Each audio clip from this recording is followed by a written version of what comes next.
No, I really don't think so. I mean, education, particularly with younger kids, is so important that they can see teachers, teachers can see them, and the masking really, I think, retards the ability of young children to learn how to pronounce, how to speak, how to read. There's really very little evidence out there that indicates that there's a substantive threat to children.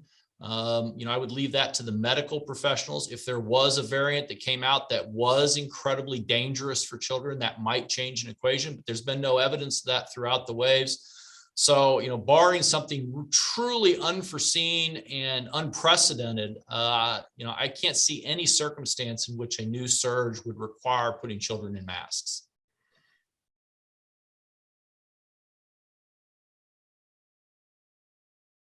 I give them credit. They kept the schools open and the kids in classes, particularly in the 2021 school year.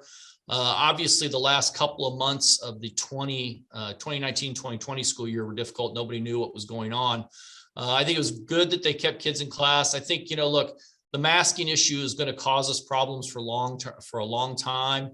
The fact that kids were having to do remote learning is going to exacerbate the learning gaps that are out there.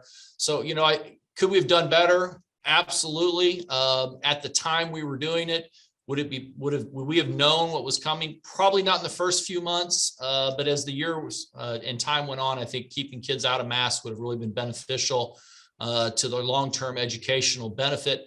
And as I said, really, trying to keep them in a classroom is always the preferred way to have learning.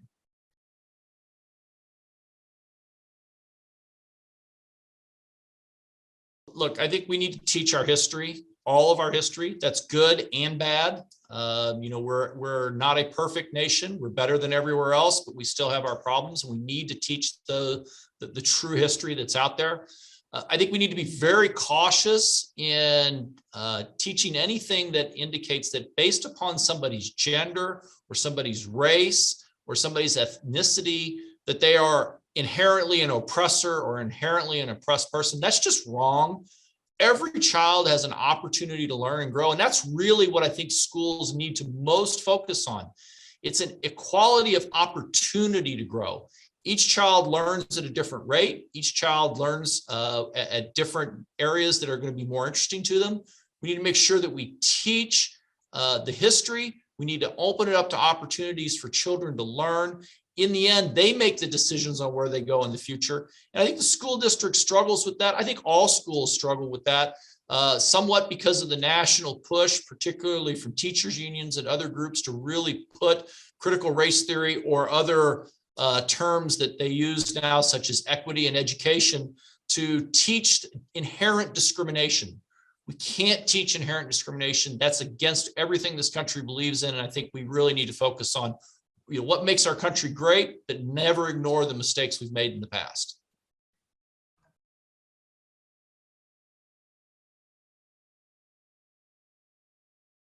I think that's one of the great problems we have in Jefferson City. Our school board is not transparent, and we absolutely have to have transparency. At school board meetings, parents and community members have to be allowed to come in and raise in open session issues that ought to be addressed to the school board. Currently, the school board doesn't allow that. They control the agenda, and if the item that you wish to talk about is not on the agenda, you are prohibited from discussing it in public. I think that's a terrible way to run a public governmental entity. As school board members, and if I'm fortunate enough to be elected as one, we are representatives of our community. We need to always be open, whether that's at the grocery store, whether it's on the street, or when we're in session at the school board. It's critically important that we take that input at all times. If there's not transparency, there won't be trust in the process. And if there's not trust in the process, the school district's doomed to fail in the long run.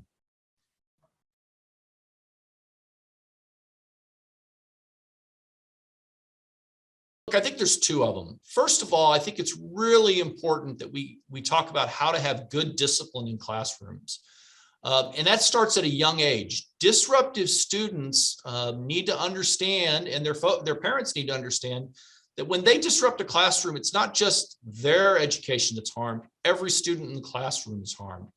If we start early, we explain expectations, and we have a good solid structure with consequences for misbehavior, in later years, when they get into middle school and high school, we'll see less of a discipline issue and more opportunity for students to learn the entire time they're in school. And the second thing is, and I think this is also really important, is to have excellent education, you have to have great teachers. And great teachers need to get great pay. We need to look at every opportunity we have to create incentive pay for great teachers. Teachers that are excelling, they need to see rewards, not just in the classroom, not just in recognition, but also in the bank account. And teachers that are struggling need to get resources for training, to expand their opportunities, to make them become better teachers.